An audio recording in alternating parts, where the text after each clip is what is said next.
lugar onde a engenharia da vida foi levada ao seu limite absoluto.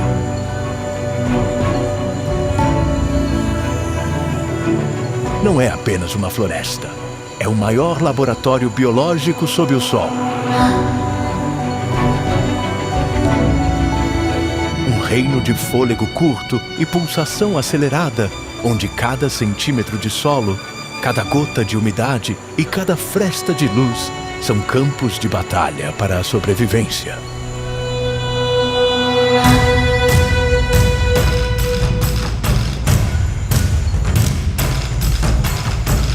Esqueça o que você sabe sobre o equilíbrio da natureza. Aqui, o equilíbrio é uma guerra silenciosa de adaptação extrema.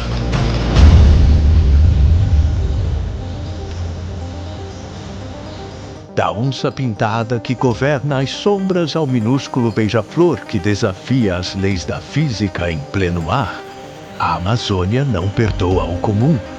Ela exige o extraordinário. Neste documentário inédito, mergulhamos para além da superfície verde. Vamos descer ao submundo orgânico e subir as torres naturais de madeira para observar mecanismos biológicos que parecem ficção científica. Máquinas de caça implacáveis, metabolismos que desafiam a lógica e defesas químicas letais. Prepare-se para ver a anatomia da sobrevivência, a biologia em seu estado mais puro, técnico e brutal. Esta é a Amazônia, como você nunca viu.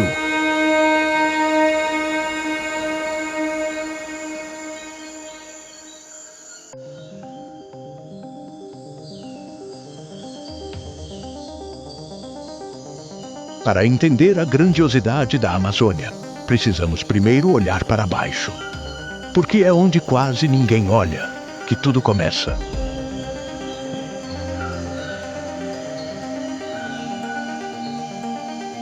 Sob o tapete de folhas em decomposição, existe uma infraestrutura biológica invisível. Um exército silencioso que processa a vida e a morte para que a floresta possa existir.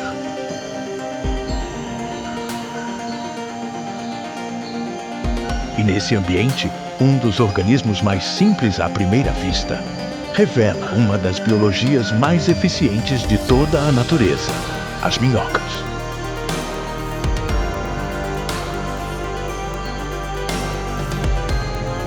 As minhocas são essencialmente engenheiras silenciosas. Seus corpos alongados e segmentados escondem uma estrutura altamente funcional, adaptada para sobreviver em um ambiente onde oxigênio é escasso, a visibilidade é nula e o risco está em cada centímetro percorrido. Diferente de muitos animais, elas não possuem pulmões. Sua respiração acontece diretamente pela pele, que precisa estar constantemente úmida para permitir a troca de gases. Em um ambiente como o solo amazônico, saturado de umidade, isso não é uma limitação. É uma vantagem perfeita. Cada movimento de uma minhoca é um trabalho muscular coordenado com precisão. Seus segmentos se contraem e se expandem de forma ritmada, permitindo que ela literalmente engula o solo à sua frente enquanto se desloca.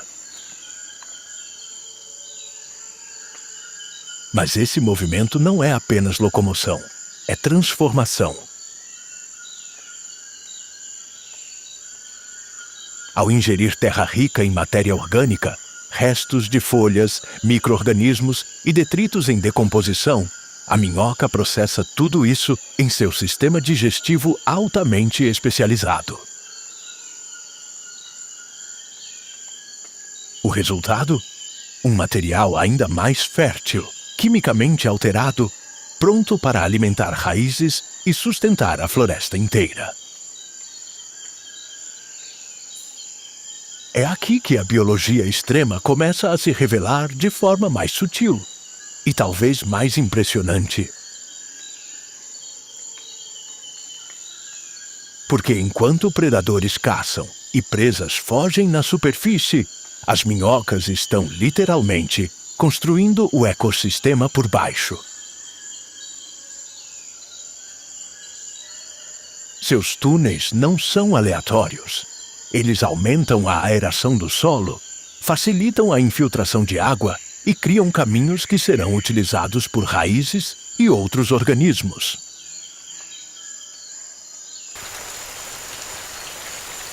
Em um ambiente onde a chuva é intensa e constante, essa engenharia natural evita que o solo se torne compacto demais, mantendo um equilíbrio delicado entre drenagem e retenção de nutrientes. E não para por aí.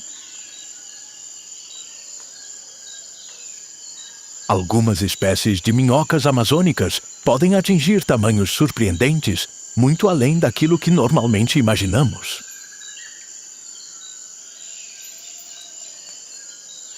Em certos pontos da floresta, esses organismos chegam a ultrapassar dezenas de centímetros de comprimento, operando em uma escala que redefine seu impacto ecológico.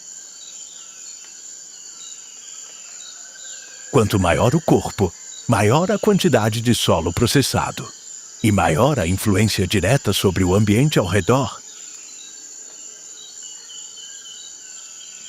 Mas talvez o aspecto mais fascinante da biologia das minhocas seja sua resiliência. Elas são capazes de regenerar partes do corpo após danos, desde que estruturas vitais permaneçam intactas. Não é uma regeneração completa e ilimitada como muitos acreditam, mas ainda assim, é uma habilidade que aumenta drasticamente suas chances de sobrevivência em um ambiente onde predadores subterrâneos, fungos, bactérias e variações químicas do solo representam ameaças constantes. E enquanto tudo isso acontece, ninguém vê.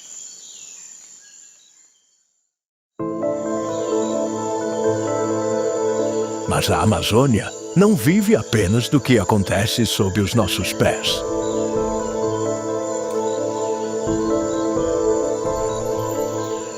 Porque enquanto as minhocas trabalham silenciosamente no subsolo, processando matéria orgânica e transformando terra em vida, existe um outro sistema, igualmente essencial, funcionando em paralelo, só que fora de vista, sob a superfície das águas escuras dos rios e áreas alagadas da floresta amazônica.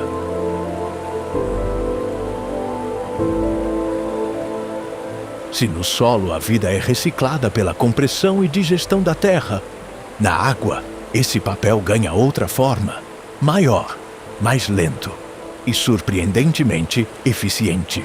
É aqui que entra o peixe-boi da Amazônia.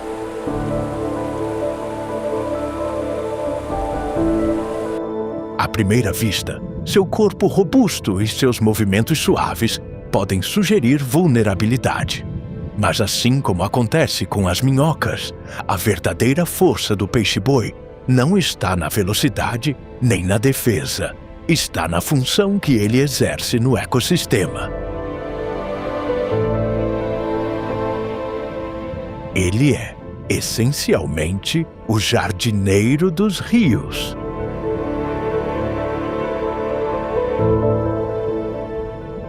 Vivendo em águas calmas, igarapés, lagos e áreas inundadas, o peixe-boi passa grande parte do tempo se alimentando de vegetação aquática.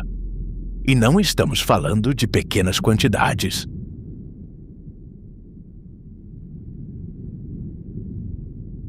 Um único indivíduo pode consumir dezenas de quilos de plantas por dia, removendo, processando e redistribuindo matéria orgânica de forma contínua.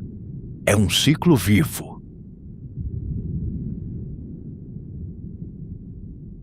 Enquanto se alimenta, ele controla o crescimento excessivo de plantas, evita o bloqueio de canais naturais e mantém o fluxo da água mais equilibrado.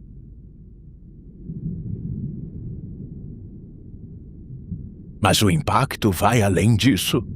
Ao digerir essa vegetação, seu sistema transforma fibras difíceis em nutrientes mais acessíveis, que são devolvidos ao ambiente, enriquecendo a água e sustentando outros organismos.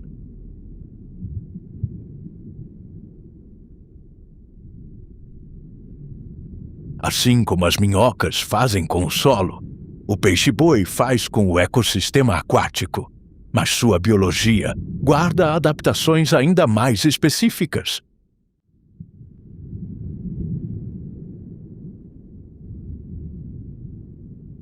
Por ser um mamífero totalmente adaptado à vida aquática, ele precisa lidar constantemente com a necessidade de subir à superfície para respirar.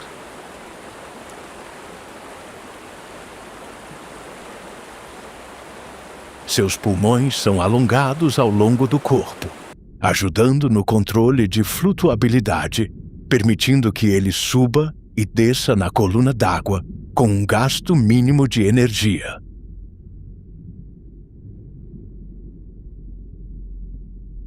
É eficiência em cada detalhe.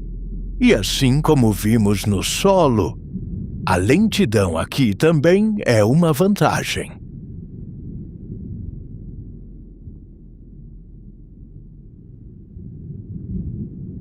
O metabolismo do peixe-boi é relativamente baixo, permitindo que ele sobreviva com uma dieta de baixo valor energético. Em um ambiente onde a disponibilidade de alimento pode variar ao longo das estações, essa economia energética se torna essencial. E assim, antes mesmo de emergirmos novamente para o solo, a Amazônia já deixa claro: a base da floresta não está apenas na terra. Ela também flui nas águas.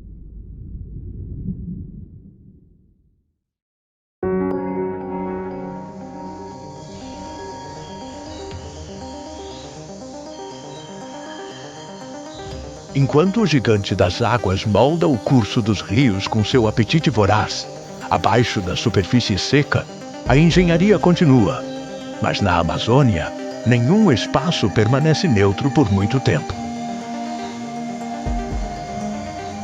Os mesmos túneis que foram pacientemente esculpidos pelas minhocas, abrindo caminhos e oxigenando a terra, criam corredores perfeitos para uma biologia muito menos benevolente.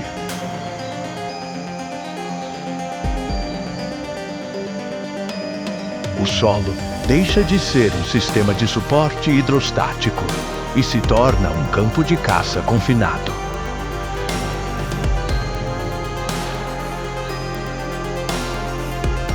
Para as criaturas que dominam este submundo, os túneis das minhocas não são rotas de vida, mas estradas de suprimento para o primeiro grande predador da nossa jornada, as lacraias.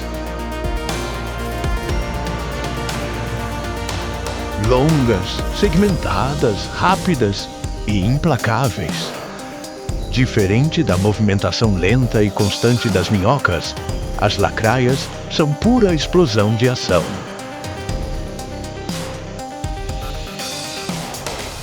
Seus corpos achatados são perfeitamente adaptados para se infiltrar nos mesmos túneis estreitos, mas com um propósito completamente diferente: encontrar, capturar e dominar.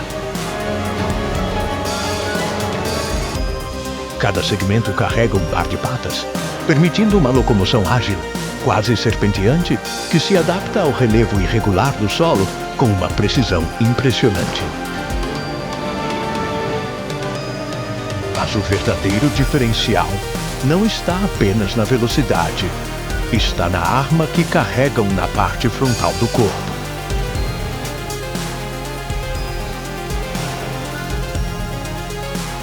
As lacraias possuem estruturas chamadas forcípulas, uma modificação das primeiras patas, transformadas em verdadeiras presas venenosas. Assim que detectam uma presa, o ataque é instantâneo. Não há hesitação. O veneno é injetado em frações de segundo, paralisando o alvo antes mesmo que ele compreenda o que aconteceu.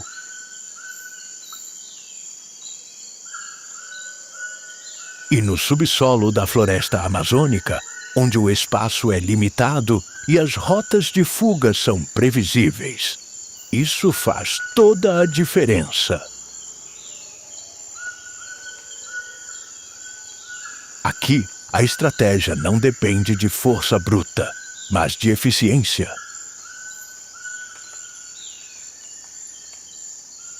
Sensores ao longo do corpo permitem que a lacraia detecte vibrações mínimas no solo, movimentos quase imperceptíveis que denunciam a presença de uma presa.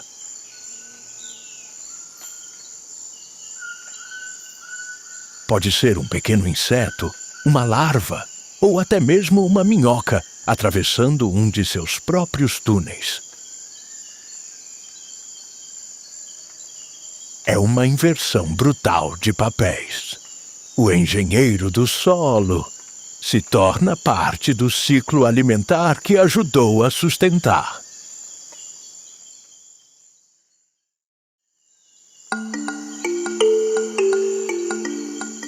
E se no subsolo o perigo se move rápido, na superfície ele aprende a se exibir. Ao emergirmos dos túneis escuros e alcançarmos a camada de folhas que cobre o chão da floresta amazônica, entramos em um novo território.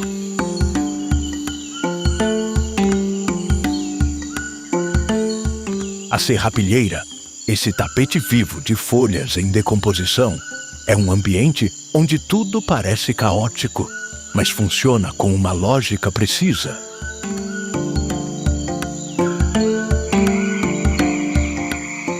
Aqui, cada cor, cada movimento carrega um significado. E é justamente nesse cenário que surge um dos maiores contrastes da natureza. Existe um outro tipo de predador que não se esconde. Ele avisa.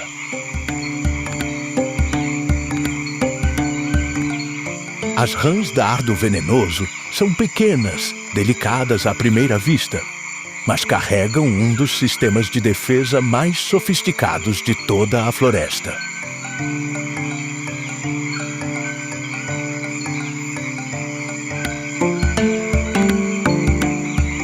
Diferente da agressividade física das lacraias, aqui o poder não está na força, está na química. E ela começa pelas cores.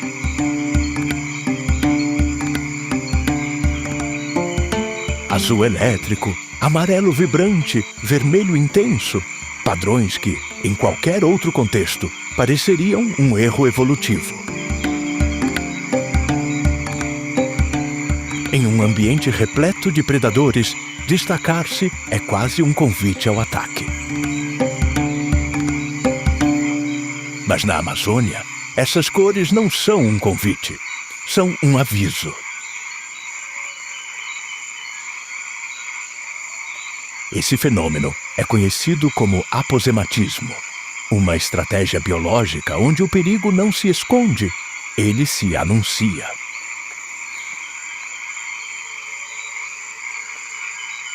Ao exibir cores tão chamativas, essas rãs estão essencialmente dizendo: não vale a pena tentar. E na maioria das vezes, funciona.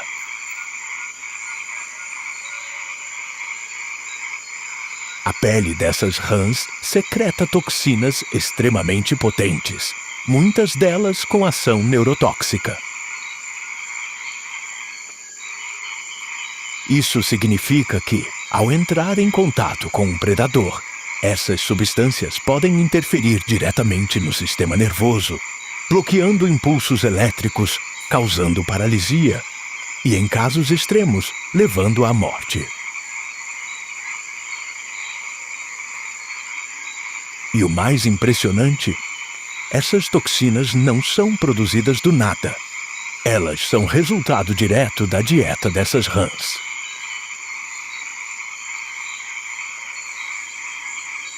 Ao se alimentarem de pequenos artrópodes, como formigas, ácaros e outros invertebrados ricos em compostos químicos específicos, elas acumulam e modificam essas substâncias em seus próprios corpos. É uma forma de biologia adaptativa extremamente refinada, onde o que você come, literalmente, define o quão perigoso você se torna.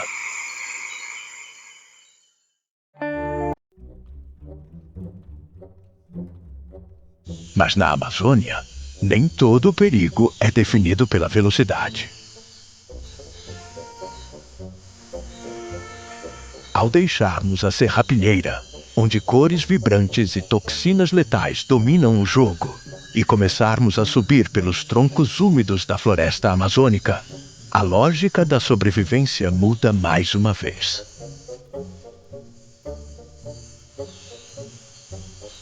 O ambiente se torna vertical, o espaço se expande, e a pressa, curiosamente, deixa de ser uma vantagem absoluta. É aqui que surge um dos contrastes mais intrigantes de toda a floresta. Porque depois de conhecer um organismo pequeno, ágil e quimicamente devastador como as rãs dardo venenoso, encontramos algo que parece desafiar completamente essa lógica. O bicho preguiça.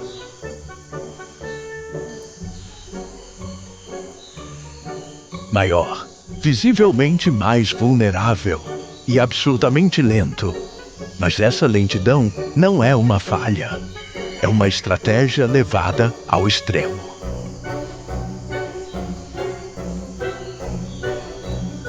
Diferente de quase todos os mamíferos, a preguiça opera em um ritmo biológico reduzido, quase como se estivesse em câmera lenta permanente.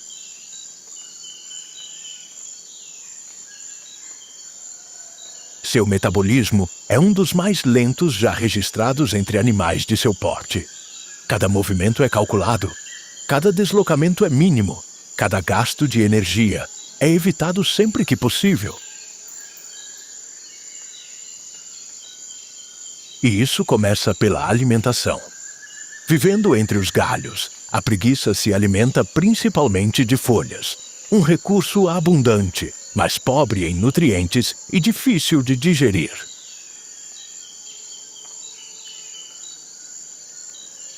Para lidar com isso, seu sistema digestivo é altamente especializado, funcionando quase como um grande tanque de fermentação.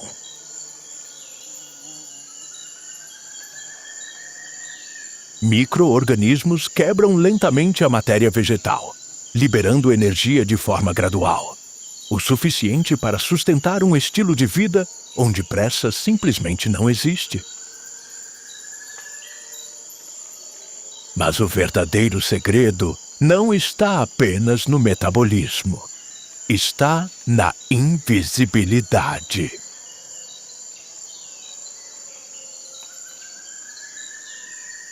Enquanto predadores dependem de movimento para detectar suas presas, a preguiça faz exatamente o oposto. Ela praticamente não se move.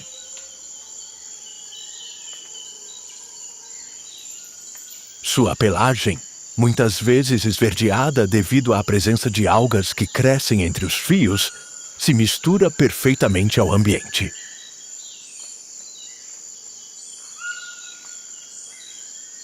Parada entre galhos e folhas, ela deixa de ser um alvo e passa a ser apenas parte da árvore.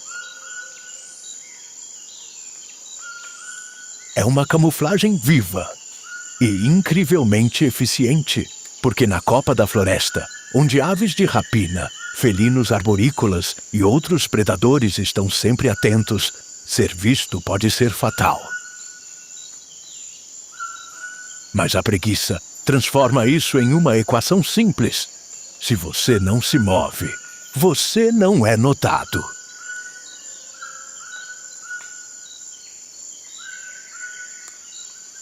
Até mesmo suas reações são lentas. E isso, paradoxalmente, pode salvá-la.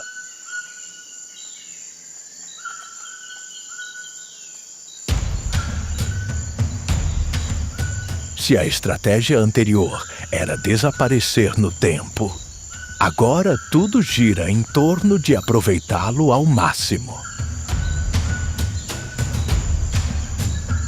À medida que avançamos pelo dossel da floresta amazônica, o ritmo muda de forma quase brusca.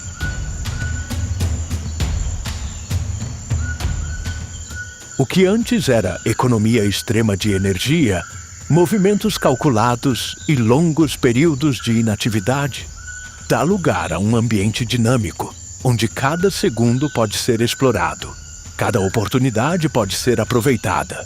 E desperdiçar energia já não é mais um problema, mas sim parte da estratégia.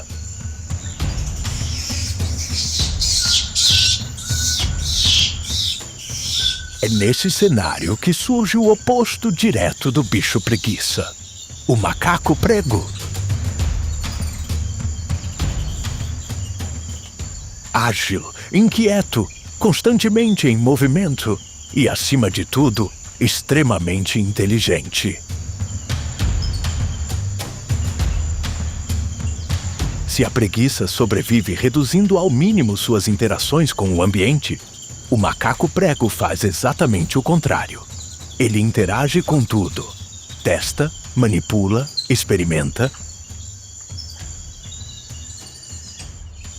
Seus olhos estão sempre atentos, suas mãos sempre ocupadas e seu cérebro constantemente ativo.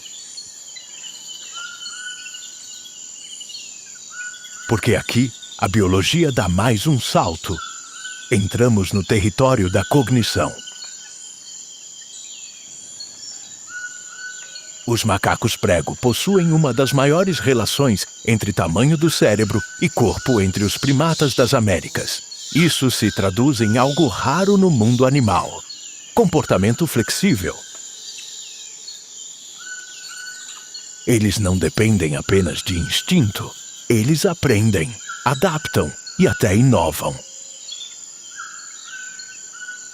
E talvez o exemplo mais impressionante disso esteja no uso de ferramentas. Em determinadas regiões, esses primatas foram observados selecionando pedras específicas para quebrar sementes e frutos de casca dura. Não é um comportamento aleatório. Eles escolhem o local, posicionam o alimento sobre uma superfície firme e utilizam a pedra com precisão repetida até acessar o interior nutritivo. É técnica, é aprendizado e, mais importante, é cultura. Porque esse tipo de comportamento pode ser transmitido entre indivíduos. Filhotes observam adultos, imitam movimentos, refinam a execução. O conhecimento não nasce do zero a cada geração. Ele é passado adiante, criando uma espécie de tradição dentro do grupo. Algo que vai muito além da sobrevivência básica.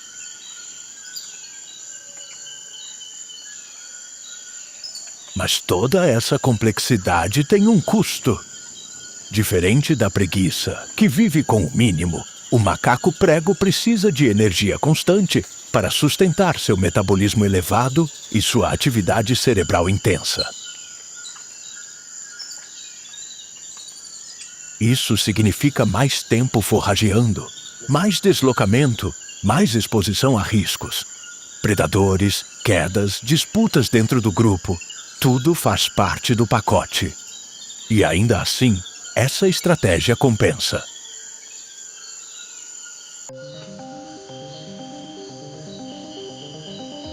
E se até aqui a vantagem estava em pensar, agora ela passa a estar no corpo.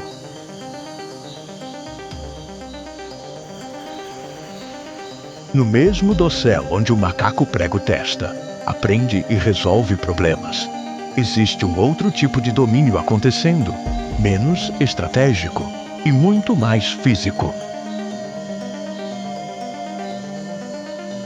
Porque em um ambiente onde os galhos se tornam mais finos, mais instáveis e mais distantes entre si, não basta apenas saber o que fazer.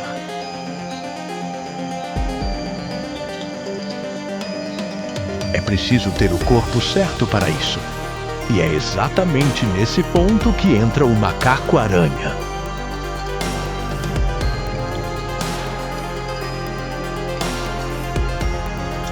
Se o macaco-prego é o intelectual da floresta, o macaco-aranha é sem dúvida o atleta.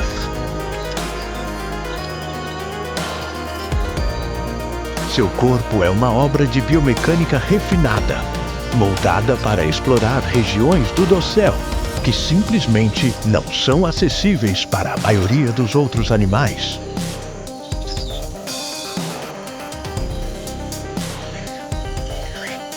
Seus membros são longos, extremamente flexíveis e projetados para alcance máximo. Mas o verdadeiro diferencial está na cauda.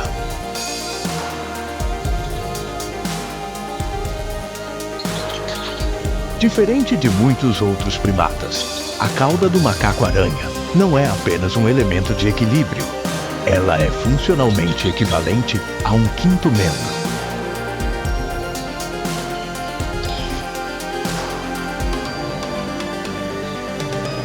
Forte, musculosa e altamente sensível, ela possui uma região na ponta praticamente sem pelos, aumentando o atrito e a precisão ao se agarrar.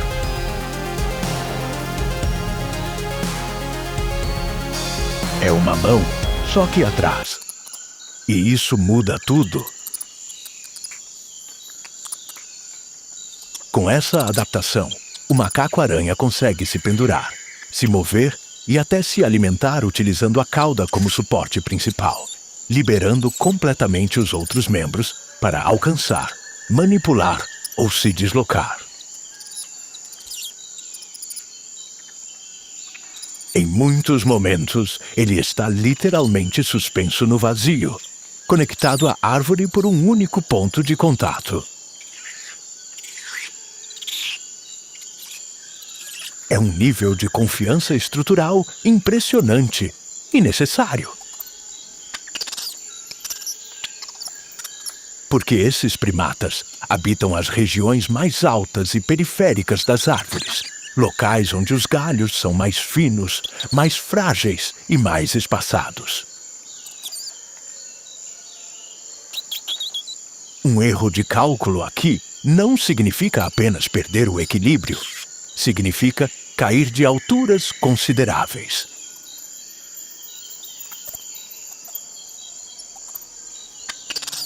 E mais uma vez, a Amazônia apresenta um novo tipo de especialização.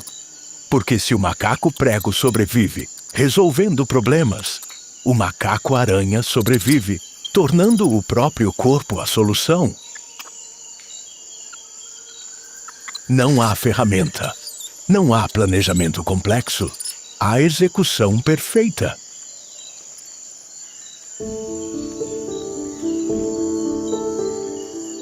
E quando alcançar o topo, já não é mais o desafio. Surge uma nova necessidade: ser ouvido.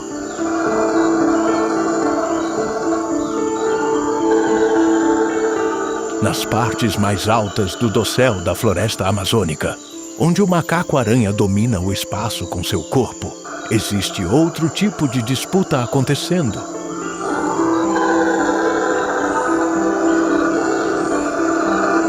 Não é sobre quem chega mais longe, mas sobre quem consegue se comunicar melhor em um ambiente onde a visibilidade é limitada.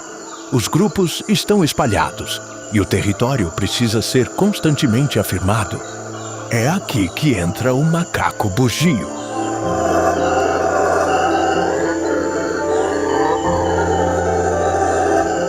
Se o macaco-aranha representa a biomecânica extrema, o búdio representa a biologia do som levada ao limite.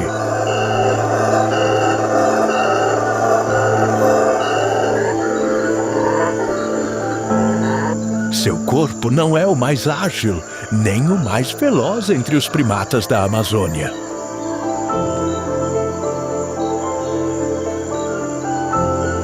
Mas isso pouco importa, porque sua principal ferramenta não está nos membros, está na garganta.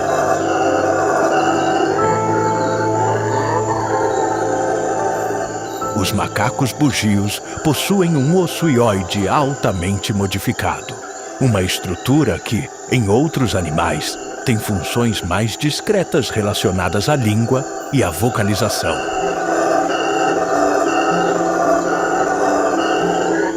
No caso deles, esse osso se expande, formando uma espécie de câmara de ressonância natural, capaz de amplificar seus sons de forma impressionante.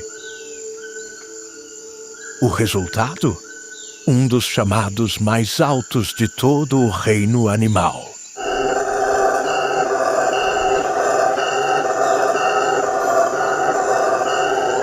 Seus gritos podem percorrer quilômetros pela floresta, atravessando camadas densas de vegetação e alcançando grupos distantes. E diferente de um simples barulho, essas vocalizações carregam informação. Elas delimitam território, reforçam a presença do grupo, coordenam movimentos e evitam confrontos diretos.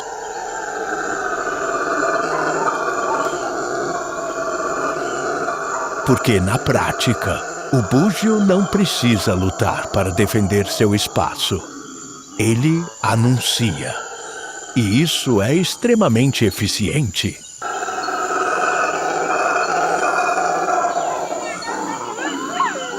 Em um ambiente onde encontros físicos podem resultar em ferimentos ou perda de energia, comunicar-se à distância é uma vantagem evolutiva clara.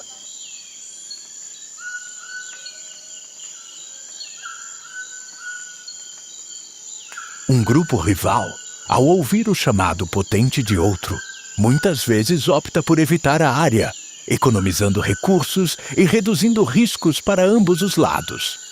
É conflito resolvido antes mesmo de acontecer.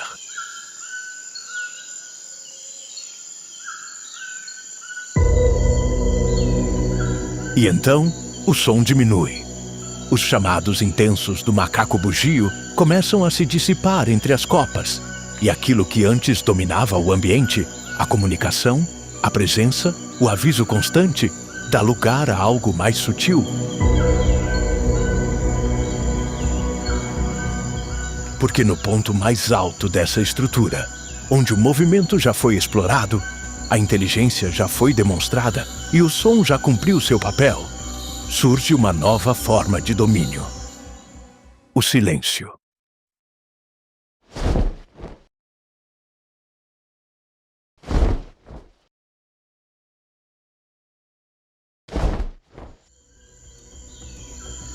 É nesse cenário que entra a Coruja das Torres.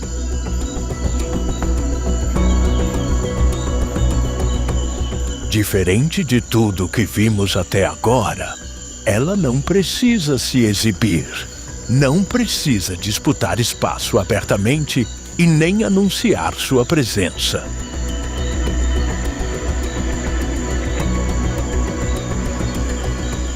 Sua vantagem está justamente no oposto, em perceber tudo sem ser percebida.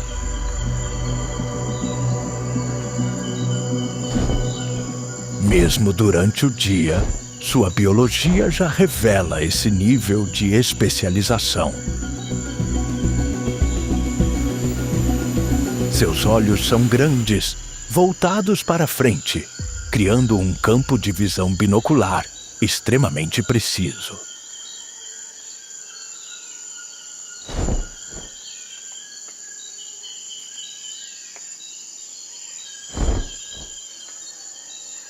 Isso permite calcular distâncias com exatidão. Algo essencial para um predador que depende de ataques rápidos e certeiros. Mas ao contrário dos olhos humanos, eles não se movem dentro da órbita. Para compensar isso, a coruja desenvolveu uma capacidade impressionante. Pode girar a cabeça em ângulos extremos, ampliando drasticamente seu campo de observação sem precisar deslocar o corpo. É vigilância constante e altamente eficiente, mas o verdadeiro diferencial começa a se revelar quando olhamos para algo que não é visível: a audição.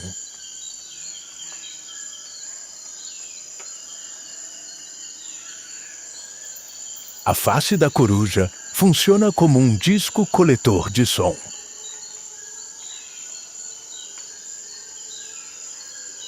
As penas ao redor do rosto são organizadas de forma a canalizar ondas sonoras diretamente para os ouvidos, que, por sua vez, não estão posicionados de maneira simétrica. Essa assimetria permite que ela detecte diferenças mínimas no tempo de chegada do som em cada ouvido, criando um mapa tridimensional extremamente preciso do ambiente ao seu redor.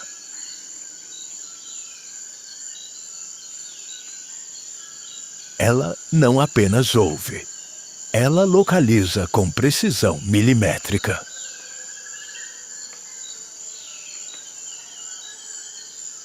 Mesmo que a presa esteja escondida sob folhas, galhos ou até mesmo fora do campo de visão, a coruja é capaz de identificar sua posição exata.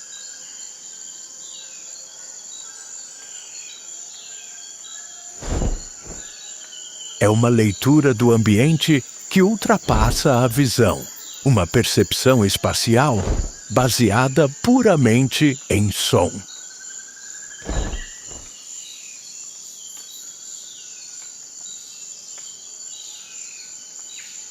Na selva amazônica, sobreviver é dominar uma habilidade, mas no fim, os verdadeiros mestres são aqueles que conseguem perceber todas elas ao mesmo tempo.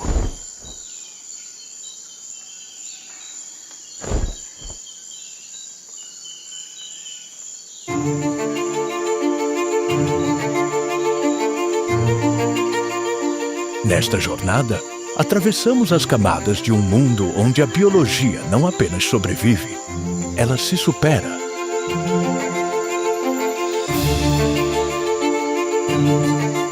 Vimos que a Amazônia não é um cenário estático, mas uma máquina viva de precisão implacável.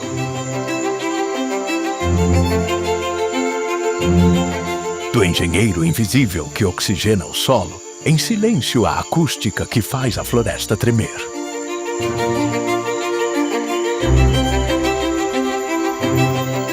Cada um desses seres carrega em suas células a resposta para milhões de anos de desafios extremos. A biologia extrema da Amazônia nos ensina que não existe insignificância na natureza. A força de uma árvore de 50 metros depende da fragilidade de uma minhoca que respira sob a terra. A vida aqui é uma corrente de interdependência técnica, onde a morte de um é o combustível de outro e onde a adaptação é a única moeda de troca. Muitos veem apenas o verde, mas agora você viu a engrenagem. Você viu a luta, a química e a engenhosidade por trás de cada centímetro desta selva. Esta é a vida em seu estado mais puro e radical. A selva amazônica, como você nunca viu. E como ela nunca deixará de nos surpreender.